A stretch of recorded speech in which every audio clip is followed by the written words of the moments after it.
My Utmost for His Highest. Author Oswald Chambers, 1935, this publication 1992. Is your mind stayed on God? You will keep him in perfect peace, whose mind is stayed on you, because he trusts in you. Isaiah 26:3. Is your mind stayed on God, or is it starved? Starvation of the mind, caused by neglect, is one of the chief sources of exhaustion and weakness in a service life. If you have never used your mind to place yourself before God, begin to do it now. There is no reason to wait for God to come to you. You must turn your thoughts and your eyes away from the face of idols and look to Him and be saved. See Isaiah 45:22. Your mind is the greatest gift God has given you, and it ought to be devoted entirely to Him.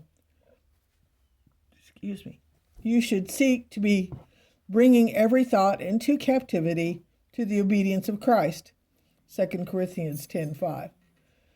This will be one of the greatest assets of your faith when a time of trial comes, because then your faith and the Spirit of God will work together. When you have thoughts and ideas that are worthy of credit to God, learn to compare and associate them with all that happens in nature. The rising and the setting of the sun, the shining of the moon and the stars, changing of the seasons.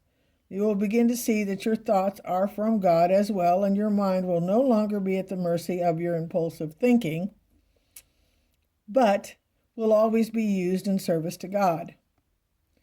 We have sinned with our fathers and did not remember. Psalms 106, 6-7. Then prod your memory and wake up immediately. Don't say to yourself, but God is not talking to me right now. He ought to be. Remember whose you are and whom you serve. Encourage yourself to remember, and your affection of God will increase tenfold. Your mind will no longer be starved, but be quick and enthusiastic, and your hopes will be inexpressibly bright. Are you listening to God? They said to Moses, "You speak with us, and we will hear. But let not God speak with us, lest we die." Exodus 20:19. We don't consciously and deliberately disobey God. We simply don't listen to Him. God has given His commands to us, but we pay no attention to them, not because of willful disobedience, but because we do not truly love and respect Him. If you love me, keep my commandments. John 14:15. Once we realize we have constantly been showing disrespect to God, we will be filled with shame and humiliation for ignoring Him. You speak with us, but let not God speak with us. We show how little love we have for God by preferring to listen to His servants rather than to Him. We like to listen to personal testimonies, but we don't want God Himself to speak to us. Why are we so terrified for God to speak to us? Is it because we know that when God speaks, we must do either what He says or tell Him we will not obey? But if it is simply one of God's servants speaking to us, we feel obedience is optional, not an imperative. We respond by saying, "Well, that's only your own idea, even though I don't deny what you said is probably God's truth." Am I constantly humiliating God by ignoring Him, while He lovingly continues to treat me as His child? Once I finally do hear Him, the humiliation I have heaped on Him returns to me.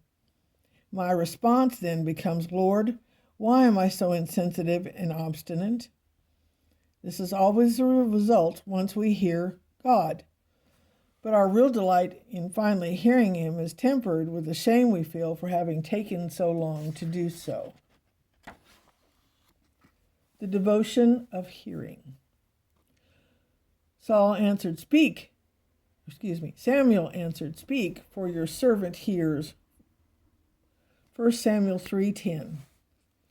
Just because I have listened carefully and intently to one thing from God does not mean that I will listen to everything He says.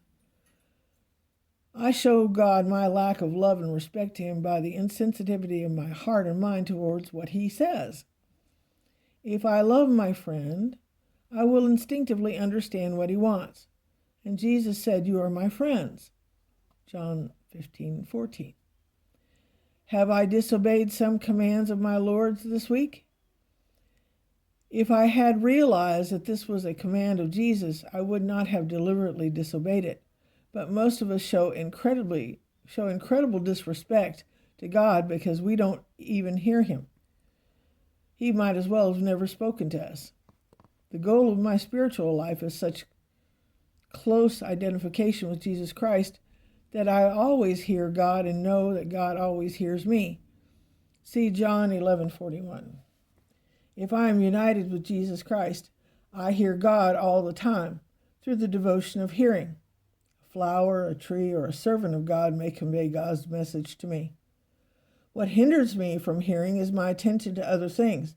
It is not that I don't want to hear God, but I am not devoted in the right areas of my life. I am devoted to things and even to service and my own convictions. God may say what he wants, but I just don't hear him. The attitude of a child of God should always be, "Speak, for your servant hears." If I had not developed and nurtured this devotion of hearing, I can only hear God's voice at certain times. At other times, I become deaf to him because my attention is to other things which I think I must do. This is not living the life of a child of God. Have you heard God's voice today?